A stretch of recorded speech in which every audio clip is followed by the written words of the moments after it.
We're really delighted, especially to welcome Elizabeth and Alison, who's going to be leading us this afternoon through our reflections around rural isolation and loneliness. I'm Carla Cornett, part of the Learning Network in the Yorkshire Plus region, and really pleased to be part of the planning team for this event. So we hope that you find this webinar really helpful. We hope it's a good time to share good practice, and we know we've got some good material going to be shared with us. And now it's a delight to hand over to Lorraine, who's going to lead us in our opening prayers. Thank you very much, Carla. Good afternoon, everybody. So I have been, like all of us, I expect, thinking about well-being and reflecting on well-being, and this is one of my favourite places. It's the Goyt Valley, where I love to go just to stop and to be with God. And as I've been reflecting on well-being, I've also been using Psalm 139, and a strong reminder in that psalm that as we get to know the one that knows us, so we get to know ourselves. But I'm just going to read this psalm to us now. Psalm 139, I'm reading down to verse 14. O Lord, you have searched me and you know me. You know when I sit and when I rise. You perceive my thoughts from afar. You discern my going out and my lying down. You are familiar with all my ways. Before a word is on my tongue, you know it completely, O Lord. You hem me in behind and before. You have laid your hand upon me. Such knowledge is too wonderful for me, too lofty for me to attain. Where can I go from your spirit? Where can I flee from your presence? If I go up to the heavens, you are there. And if I make my bed in the depths, you are there. If I rise on the wings of the dawn, and if I settle on the far side of the sea, even there your hand will guide me. Your right hand will hold me fast. If I say, surely the darkness will hide me, and the light become night around me, even the darkness will not be dark to you. The night will shine like the day, for darkness is as light as you. For you created my inmost being. You knit me together in my mother's womb.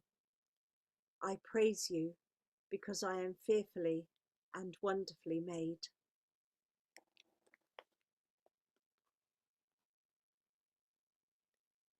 So let us pray.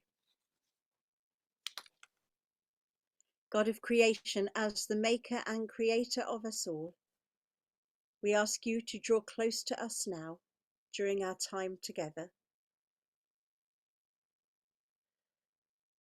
We ask your blessings on those leading us. May they be blessed with your words and wisdom. And we ask for blessings on those participating. Open our ears that we are ready to hear, and our hearts ready to receive, and our thoughts focused on being ever-growing disciples as we continue to walk in your way so that we may reach out to others. So during this time, here and now, we ask that you draw us close to you and you fill us with the grace and peace of the Lord Jesus Christ. Amen.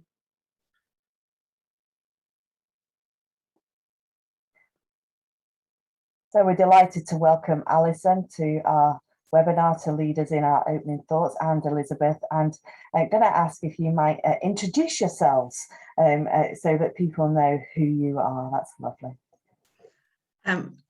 Afternoon, everybody. I hope you can all hear me. My name's Alison Selward, and I work at the Arthur Rank Centre, and I've been an employee there now for just over nearly 5.5 years.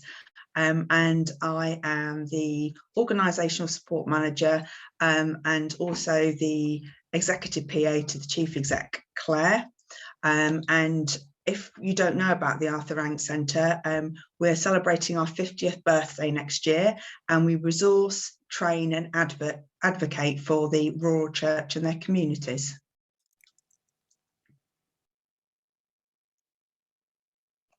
I'm Elizabeth Clark, and up until this summer I was the National Rural Officer for the Methodist and the United Reformed Churches based at the Arthur Rank Centre, and this is a project that I've been involved in for quite some time.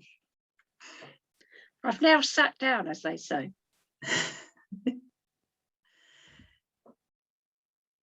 So thank you for inviting me today. I'm more than happy to share my notes after the meeting to try and answer any questions that you might have at the end or after the session. I would like to, as I've just said, introduce my co-lead, Elizabeth Clark. Whilst at the Arthur Rank Centre, she was a magnificent mentor and encourager.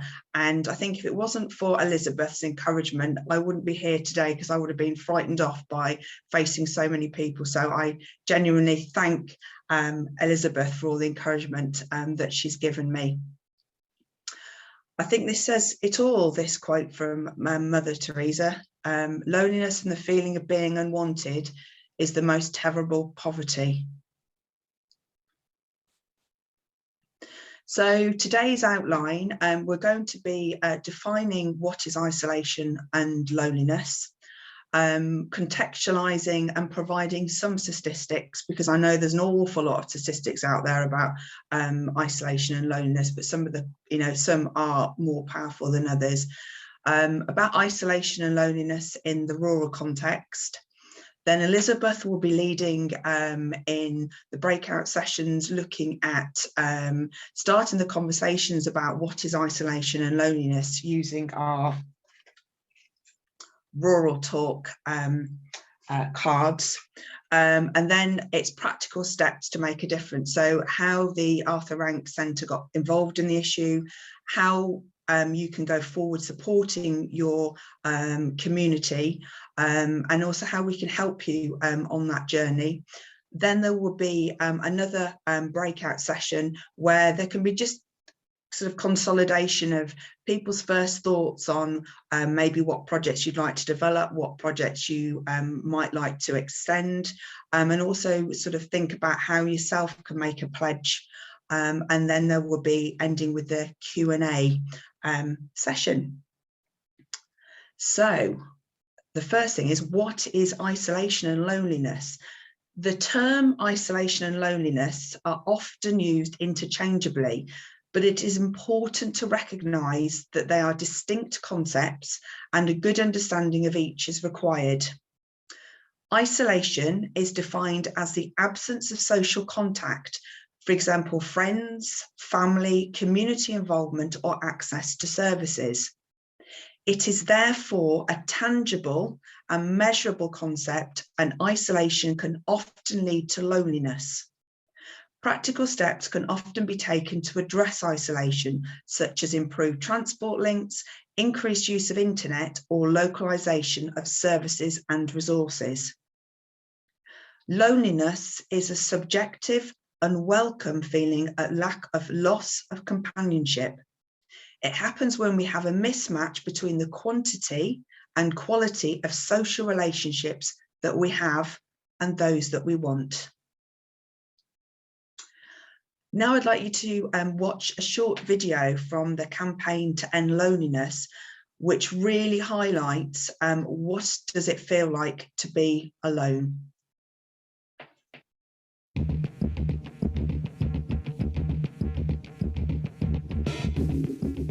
So they've taken my phone off me and my tablet and my smartwatch. It's still early doors, but so far it's been remarkably quiet. I just fell asleep on the sofa in front of the television. When I woke up, I had that instinctive reaction to check my phone, which is just a normal thing to do, and obviously it wasn't there. It's been a bit lonely, but it's not been unbearable. Being used to living with lots of people as well, it's a big difference. Usually when I wake up, I check like the news apps on my phone to see what's going on in the world, that sort of thing. I think it's not so much about the technology, I've realised, but it's about the feeling of having a connection. I can hear the people in the neighbouring flats heading out in the hallway, off to do something a bit more exciting, I imagine. I'm quite jealous of that. I'm sorry to find it, to be honest. I can't sleep at all. It's almost like I'm not mentally prepared for bed, because there's not been a beginning, middle and end. It's just been a constant nothingness. Morning. So on the bright side, today's the last day. I'm just counting down the hours now. And I've just kind of gone into robot mode. If you start overthinking things, you start thinking about how lonely you are. I'm supposed to do these video diaries, but I don't know what to say. Call your bum, I suppose.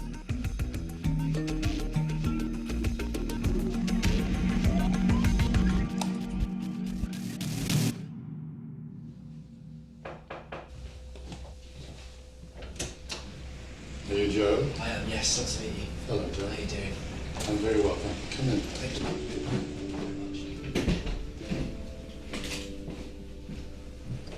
How did you survive? It's a good question. It was certainly trying, certainly very trying at times, I think. A real sense of being left out and being alone and not being part of it and being very cut off. It's not something you think about, is it, until it actually happens to you, and then suddenly you become aware of it and realise the significance of what goes on in the world and how many people are lonely. I was bereaved Right. 2.5 years ago. Oh, right. Not having someone to talk to hug, to share things with. The more elderly people particularly, it's part of life. I can promise you that it can be devastating. How do you think we can combat it? The answer to that, probably the key would be to be aware of people, to talk to someone in that situation who is lonely. You have to, it really requires a little effort, doesn't it? I think that's the key. That's the key.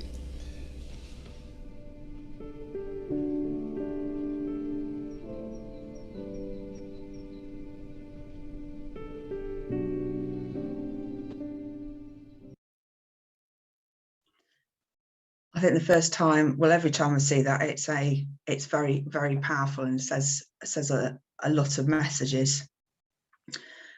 So scarcely a week goes by when the local or national media are not expressing concern about isolation or loneliness in our society. The UK government decided to act after the publication of the Jo Cox Commission on Loneliness, a detailed study into the scale and extent of the problem. The Labour MP, who had begun the work after she personally experienced loneliness following the birth of her first child. The commission, set up in her name after her death, was intended as a legacy of the power of politics to unite rather than divide communities. So the campaign to end loneliness pulled together many of the statistics on the subject, and we'll highlight just a few. A study by the Co-op and British Red Cross reveals over 9 million people in the UK across all adult ages, more than the population of London, are either always or often lonely. There are 1.2 million chronically lonely older people in the UK. 500,000 older people go at least 5 or 6 days a week without seeing or speaking to anyone at all. A survey by Action for Children found that 43% of 17 to 25-year-olds who use their service had experienced problems with loneliness, and that of this same group, less than half said they felt loved. Research by Sense has shown that up to 50% of disabled people will be lonely on any given day. To show the extent of loneliness and isolation, the BBC has conducted a survey of 55,000 people, and I would like to share an extract from the research findings.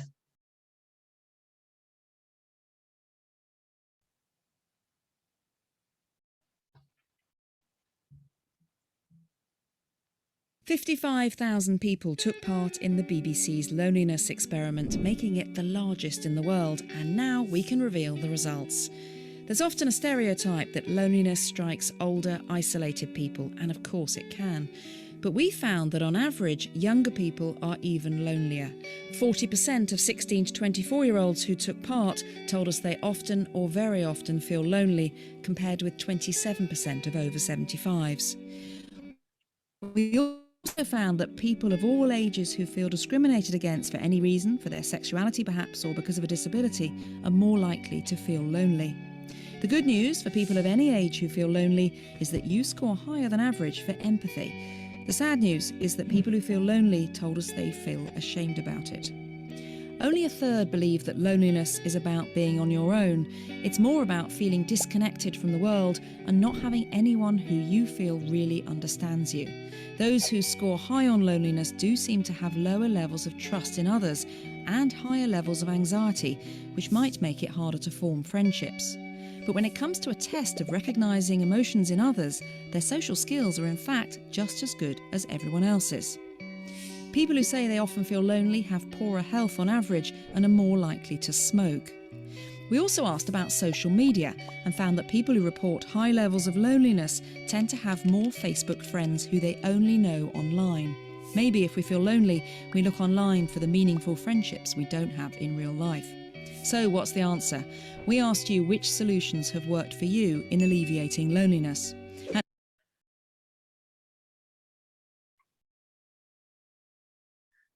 So the rural context. It is estimated that there are 15,000 rural churches in the UK. Although some have small attendance, there remains a unique opportunity for churches to respond to issues of social isolation, as they often provide the key community facilities and social interaction in rural communities. I would like to show you part of Sally's story, who lives in a rural community.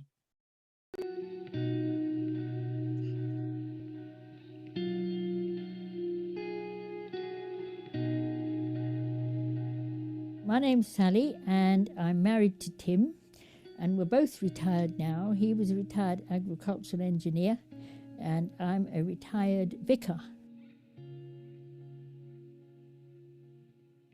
Some people choose to be alone because they like to be alone and they want to do their own thing and take their dog out and do all those things. And they choose that. But loneliness is a very different thing. It's deeply within the mind, and it's just this feeling that there is nobody. And the feeling that if something happened, and that's a fear, nobody would know. And nobody would care. Community is just a bunch of people, and they're all very different. I mean, we tend to talk about the this community and the that community as if you were going to get everyone who live, you know, all getting together and being the same. They're not. Community is those people that are in an area, in my mind, and it's very interactive. And if you look back hundreds of years to a village community, they all knew each other's worth.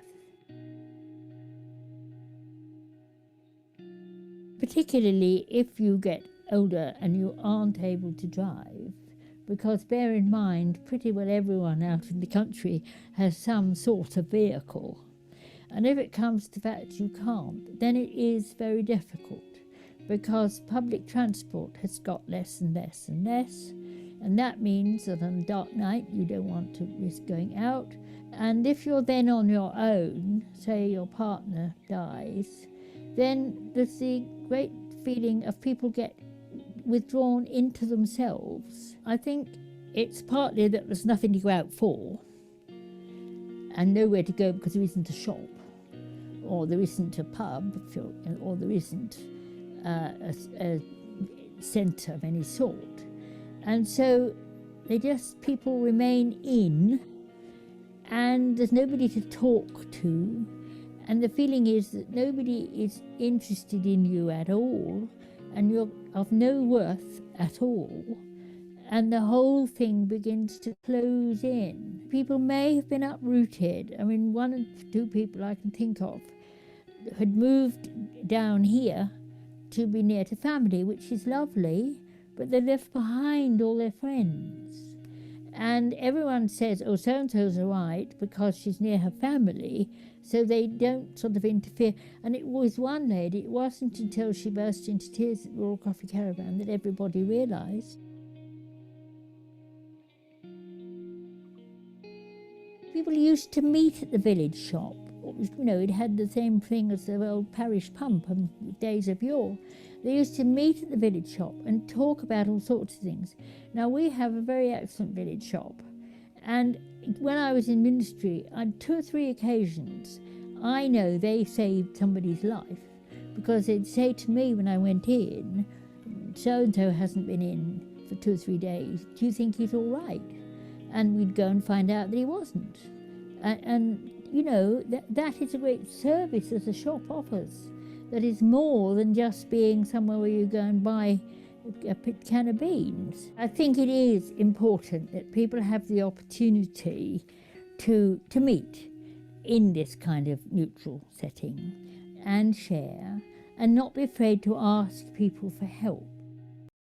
And then our final slide, which is slide 5, before we go into the breakout room.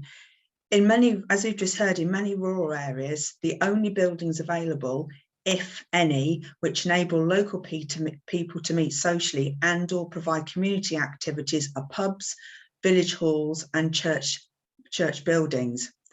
Often church members have good links with the wider community and, along with other residents, can make a lifeline to identify and support those with limited mobility. At a time when squeezed local authority budgets are leading to youth centres, children's centres and lunch clubs being closed or reduced in size, there is an increasing need and opportunity for churches and faith groups to explore ways in which they can become part of the answer to some of the challenges being faced by local communities. One of the biggest challenges when addressing social isolation is that, by definition, those who are isolated or lonely are often hidden away from the wider community.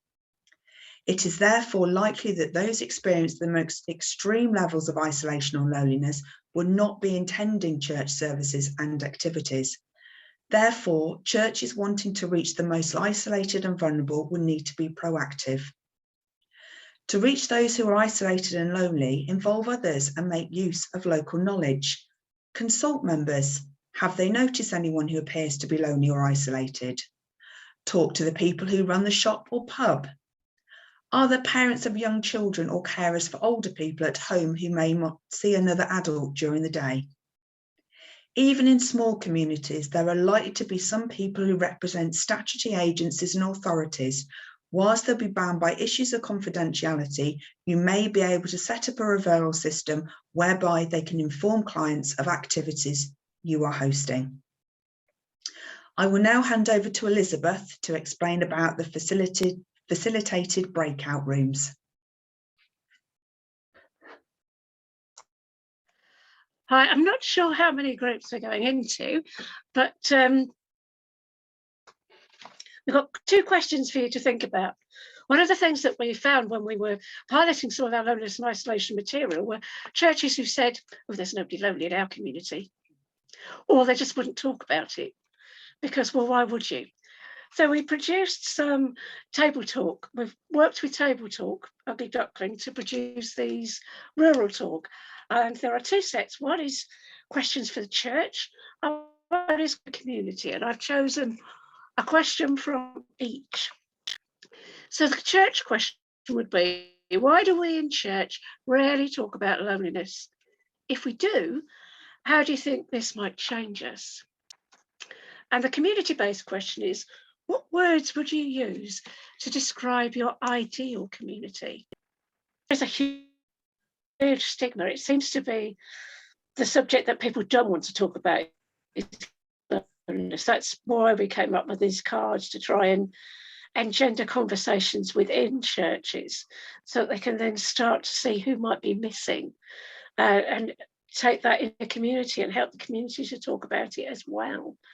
And it really isn't difficult. It's difficult to talk about, but it's not necessarily difficult to solve. You know, you put the kettle on, you open the door, and you invite people in and you talk. But it's having the confidence to do that and finding the most effective ways of doing that. Anything else that people came up with when they were talking? Elizabeth, I'm just picking up on something you said just now, and I'm wondering whether we have some kind of victim blaming culture around loneliness, especially with older people. Well, why don't you go out? Well, why don't you go? Well, why, you know, and it becomes we're Yeah. giving the problem back rather than receiving the problem and saying we as a church or as human beings, fellow human beings, should respond. I wonder if there's a victim blaming issue culture around it. Possibly, yeah. And perhaps we just feel overwhelmed. Well, how can we change all that? But it doesn't have to be a big thing. One of the taglines we've had at the Arthur Rank Centre for a long time is a kettle and a smile. Because that works in a church, that works in your neighbourhood. You put the kettle on, you invite your neighbour in and you chat. No, projects and things don't have to be huge. Small, as another one of our sort of taglines is, small is beautiful. Yeah, it can be adapting, and I think if we're hoping the conversations start today, and it might be something someone else is already doing within their church community or their wider community that can be replicated. It's not always reinventing the wheel. It could just be something very, very simple that could really transform people's lives. Or something you're already doing that just maybe needs a sharper focus to make sure you get the people in that really need it. In our group, we had a positive story about Zoom worship that was that some people who'd actually come back to church were quite glad to go back onto Zoom because they found that a more inclusive place than going into church with face coverings and without coffee and being isolated in church. So some of the things we've learned during COVID that we may continue to include those who perhaps don't feel comfortable being physically. So. And as Carla says, COVID has altered the way we see and do things. And sometimes we feel it might be the beginning of a big job, which we maybe need to learn to share something.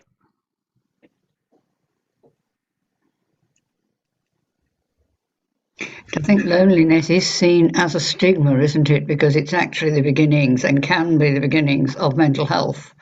Yeah. It can be that loneliness then actually you become more and more, it can lead to depression, of course. And then from depression, it can go down and down. And so it's actually the person themselves acknowledging perhaps that they're in that situation and that they need help. And there's a lovely story of a guy in Oxford who went to the doctor, and the doctor said, or suicidal he was, and then the doctor said, well, you need to, do something. And he sent him along actually to a cafe which a church was running, and the church picked up this guy in the cafe, and eventually, to get all the thingy out of it, he offered to wash up, and they put him in the kitchen washing up, and then the minister came along and spoke to him. And he eventually became a big member in the church, doing lots of jobs and all sorts of things. I know we're not trying to get members or whatever, but we probably are. But it's a lovely story that tells just how the church was there as a conduit, already doing what it was doing. But it was in fact the doctor, the GP, who said, you need to join a social group, basically. Yeah. But there is a difference between social loneliness and what's it called? Personal loneliness. It isn't called personal loneliness. I can't just think what the name is. Well, social loneliness is where we meet in a group and we miss people as a group, which is what most of us think of as loneliness. But there is a more inherent loneliness, which is much more difficult to sort of get rid of or remove or overcome, I suppose is the word I'm trying to think of. Yeah. And again, we go back to what Stephen was saying as well, that we cannot solve everybody's problems, but we can make a beginning and perhaps support other people and empower them as they start to do things. I think we'll pass back to Alison. Thank you for all your comments, and hopefully you'll find the next discussion good as well. So the Arthur Rank Centre first produced research in a toolkit in 2014. The two pilot projects were in Pilling in St John the Baptist in Morecambe Bay and the parish of Overrasday on the Trough of Bowland. With further funding from the Yorkshire Church's Rural Business Support, the National Lottery Awards for All programme, the Inlight Trust and Roger and Douglas Charitable Trust, we've been able to expand our work from the pilots to the development of our suite of resources and webpage. So in terms of the rural isolation journey and the resources which it can provide, it became apparent that just having an excellent toolkit would not be enough to encourage people to start the conversation. So if you haven't seen it before, this is our toolkit. So Rural Talk, which we have just discussed, enabled people to start the conversations in your churches or communities. Then after the toolkit, which I'll be discussing next, and finally our individual pledge cards, which you can take away, pin up, stick to a fridge and make a difference, which we'll be discussing in our final breakout session. So Catherine, slide 6, please. Thank you. So how to make a start, a summary of the isolation and rural isolation toolkit. So firstly, it's understanding your local area. It is important to understand the specific issues, needs and resources before making concrete plans. Understanding the needs. A useful way of understanding your local area is through the Church Urban Fund website, which provides a breakdown of key data relating to poverty in local areas. Consultation. Inviting people from the community to come to a public open meeting to discuss ideas and agree what could be done together can help people to own and support the outcome. Publicity. For many people unable to venture out of their house, the radio and television become their main form of company.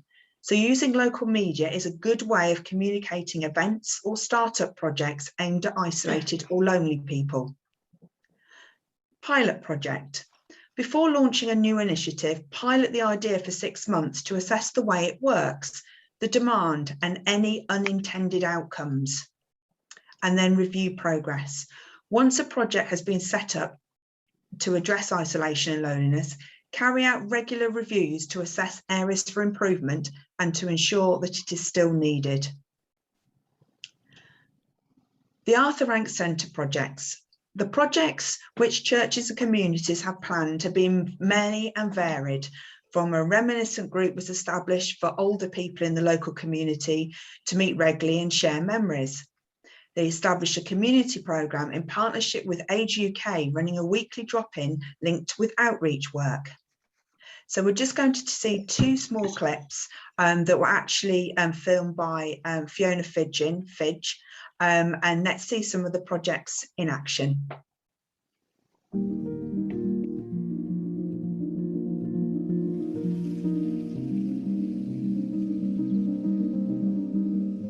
We've been running this for a number of months now. Started off with the idea between us and the Church of England folks to start to do something that meets in some of the needs of the community. The intention was to open up the building and see what happened as much as anything else. Myself and Jackie Fowler, the deacon, talked with Kat, the vicar, about the needs of the community here, and there is very little in Oxenhope area for people to be able to gather together, apart from the local pubs, and it was just to give them an opportunity to come together. We looked at things that were happening in the village and decided that Wednesday afternoon would be a good time, particularly as we sort of overlap with the end of school. So,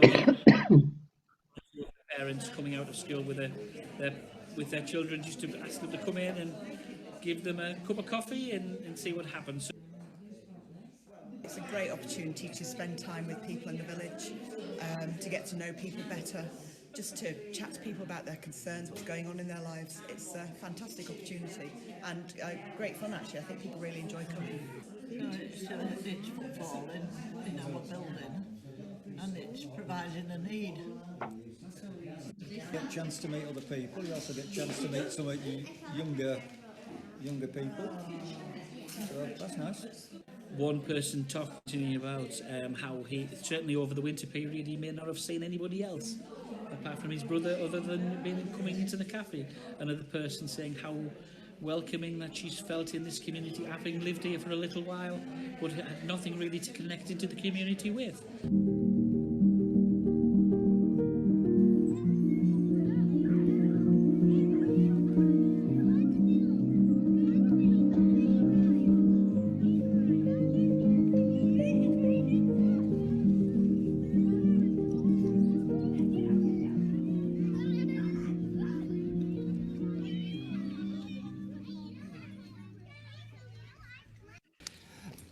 We realised that we didn't have very many young people in church, young families, and that's difficult in all rural churches, I would say. And so last year there were some events that the older members of the deanery had thought of to do, but they weren't very well attended. So we actually asked some of the young mums what they would like, and one of the suggestions was a teddy bear's picnic. And as you heard today, somebody said this is exactly what a village community should be doing. It just felt like it was generous and hospitable, and it meant that the church is offering something without actually asking for anything back.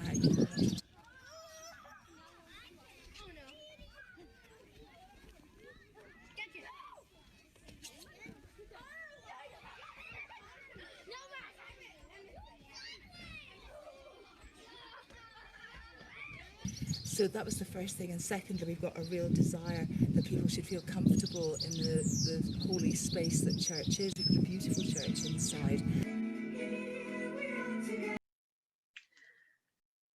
So even during the pandemic, churches reimagined, planned projects for when lockdown eased, or started projects. For example, celebrating Mothering Sunday and Easter by delivering handmade flowers and bags, launching a luncheon club, producing CDs of service material, building a wellbeing garden, and starting a sitting Pilates class. The resilience, creativity, and confidence that these projects have given communities have been in many cases life-changing. So finally, and slide 7. So after today, we will make sure that all participants receive a copy of our Rural Isolation and Loneliness Resources Pack and offer you the opportunity to sign up to the Arthur Rank Centre monthly newsletter. I would also encourage you to go and have a look at our website and look at not only the Rural Isolation and Loneliness pages, but other opportunities about our membership scheme, resources and training. Thank you. And I will now hand over to Elizabeth to explain about the final facilitated breakout room.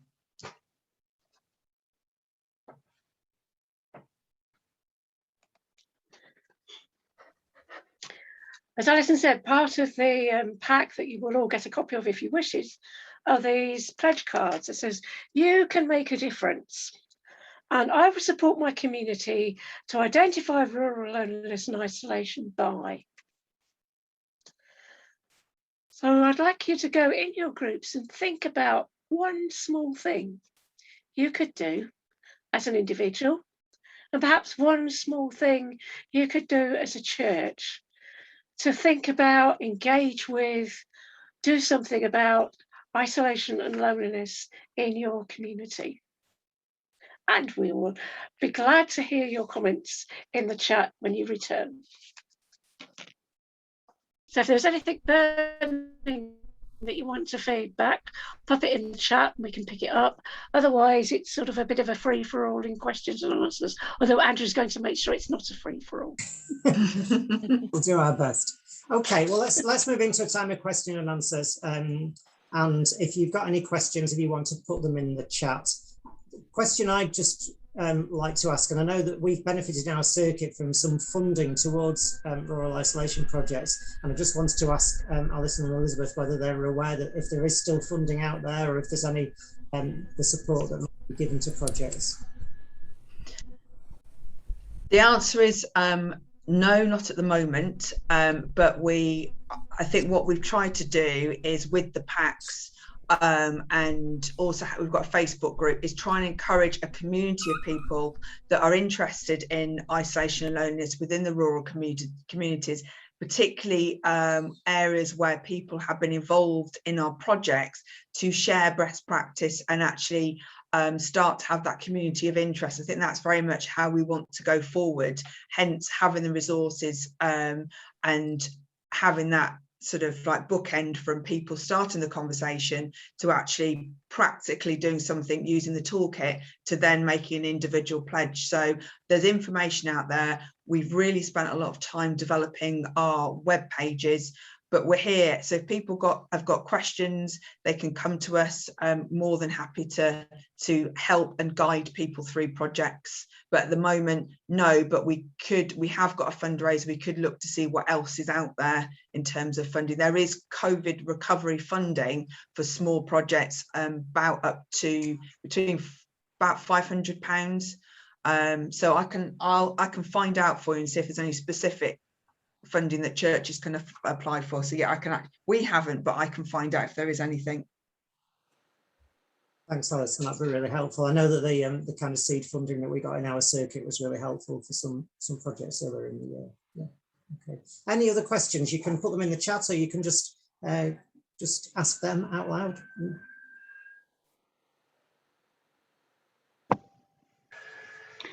Does the pack, the literature we're hopefully all going to receive, does it actually contain the details of what might be in a wellbeing garden? I have a small rural church where we're just developing a garden. It's not terribly big at the moment. And I'm just wondering if there's, what's the difference between an ordinary garden, if you like, that looks nice, and a wellbeing garden? Does it have special things? I mean, obviously seats. Well, if you're happy to, I'll ask if you want to get in contact with Catherine and pass your details on. What I'll do is I will have a conversation with somebody that actually is in the process of building the wellbeing garden, and that's part of one of our seed bed funding projects, and they will be able to have that conversation with you, I'm sure, and practically tell you what's in their garden and how different it is. So yes, we can make sure we can put you in touch with somebody. If that's splendid. helpful. Thank you. That's okay. Yep. That's kind of a really helpful thing, isn't it? That if you're aware of things that we can learn from each other. Yes. Okay. Yes, we've done a bit of sensory gardening, with smelling plants, plants that are scented, flowers and herbs, particularly lavender, rosemary, etc.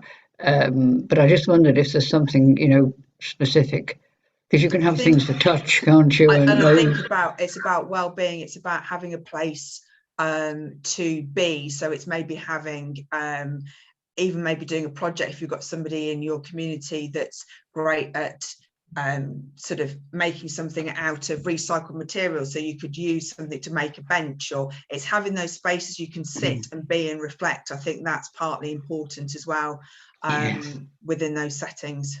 Yep, super, thank you. Thank you. I just wanted to check I was on the right lines, or whether we'd missed something, or along there. Thank you. Any other questions? Just while you're thinking, I could perhaps ask a question. We reflected a little bit towards the end of our time in our second group about isolation among clergy, and that sense of that, in a way, the last 18 months or so have been quite isolating for many of us that aren't really used to working all the time on our own at home, and whether you've been aware of that as an issue in some of the work that you've been doing. I think it is a significant issue, and I think as an organisation we're very much aware in terms of the advocating work that we do, and in terms of having the resources. What we don't want clergy to feel is pressurised. What we're hoping is that we've got a suite of resources that enable, because there are more people that are feeling isolated and lonely. We don't want to add pressure, because we know how much pressure people are under, and how circuits and benefices and things people are having, maybe making difficult decisions about if they've got people to support them in terms of funding cuts, etc. So yes, we are very much aware, and I think it's part of that two-way conversation. I would have thought as well, Andrew, about we want to hear what you would like to know from us. I think it's really important that as a sort of national ecumenical organisation, we can sometimes feel quite distant from what's going on. Not always, but we do our very best. But it's about you letting us know what the issues are on the ground. That's really, really important, because hopefully then we can really powerfully make a difference going forward. I don't know if you've got anything else to add, Elizabeth.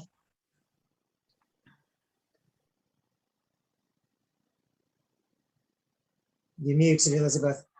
Sorry, I thought I had. I think you're quite right when you say about clergy being lonely. I know years ago some lecture on loneliness in the farming community, and thought actually a lot of that applies to clergy too. So I think perhaps it's up to us sometimes as ministers to talk to our colleagues and have those pastoral coffees and things, and not feel that we can't share things with each other. I don't know what's happening behind me, but there we are. I think it was very interesting from the Oxenhope Cafe. It was very much set up with the clergy leading it, and it was very evident quite quickly how volunteers came forward and wanted the clergy to come and just be and actually be there pastorally. They were saying, well, why are you doing the teas and coffees? Why are you being so involved? We want you to be there to have the conversations with people. You set this up now, we want to own it. So it was very interesting how things flipped quite quickly, and actually someone else said about, is it about mission of growth and evangelism? And actually there were quite a few people that came to that cafe that have now gone back, to church, because they've had those conversations about, oh, what time's your service? And, oh, I didn't know you went to the Methodist, or oh, do you go to the church? Yes. Oh, right, okay. And so there has been some church growth come out of this as well, which is it isn't one of the things we kind of promote, but it seems to happen naturally. Okay, thank you for that. And just to clarify, someone's just asked in chat about why we might need your addresses. We're not trying to get all your personal details. It's simply that on the feedback form, which you will get, if you put your address, then you will get a copy of the pack. It will be email, it will be sent out on snail mail to you. So that's why we're asking for addresses. But don't put them in the chat. Wait and put them in the feedback form, if that's okay. We've probably time for one last question, if anyone's got a final question before I do a bit of promoting of the next events. Anything at all. Okay, I'll do a little thank you at the end, so I'll come on to that. But if I can just do a quick comments about the things that are coming up next, which I've written on a piece of paper, which I will just... Oh, marvellous, it's coming up on the screen, even better. So we've got the next of our Positive Auroral events is on Tuesday, the 18th of January, 7:30 to 9 o'clock. We're going to have two speakers. I'm really sorry that I've written all this down and then I've lost a bit of paper. Here we are, I found it now. So we're going to have Lucy Moore from Messy Church, who's going to talk about family engagement in Messy Church in rural communities. And Caroline Hewlett is going to talk about Forest Church. So hopefully those will both be useful things to hear about. I'm just going to put into the chat details of that. Just send this on a couple of pages as well. So there's details of that event. There's also the date of the following event after that, where we're going to go back to something about wellbeing, but we're going to focus on wellbeing and mental health. There's an event that I've been asked to publicise, which is called Countryside at the Crossroads, an ABC of agricultural change, which is coming up on the 30th of October. And I've also put a message about a prayer book, which is here, which Stephen Caddy, who's on the call today, spent his sabbatical putting together a prayer book, Prayers and Worship for the Farming Year. If you email Stephen, if you're interested in a copy, then he will let you know what you need to send to him to get a copy of that. So that will be helpful if you would like to do that. So they're things that are coming up for anybody if you're interested. Alison's address has gone up as well. If you need to get in touch with Alison, then please feel free to do that. Has anybody got any final questions before I just say some thank yous? Just checking that I've covered everything. Just to say, I put my email address in as well. Brilliant, thanks Elizabeth. Can I just say a big thank you to Elizabeth and to Alison for leading our session today and for your input on a conversation that's sparked some really good and interesting comments and feedback. So thank you for that. Thank you to Catherine for keeping us going. You get all the hassle when we can't get in, and we're very grateful to all that you do to enable these sessions. We will come better prepared next time and know to allow ourselves a bit of extra time to get in. So thank you for that. And most of all, thank you to all of you for being here and coming along. Do feel free to pass the links to these events on to others that you think might be interested as we keep going with them and moving forward. We have got plans maybe for a full day kind of conference or something of that idea later in next year, maybe towards the end of next year. So we're kind of looking ahead to something a bit bigger, and which is quite exciting, but we'll have more details about that in due course. So I'm going to hand over to Elizabeth for our final prayers. Thanks, Elizabeth.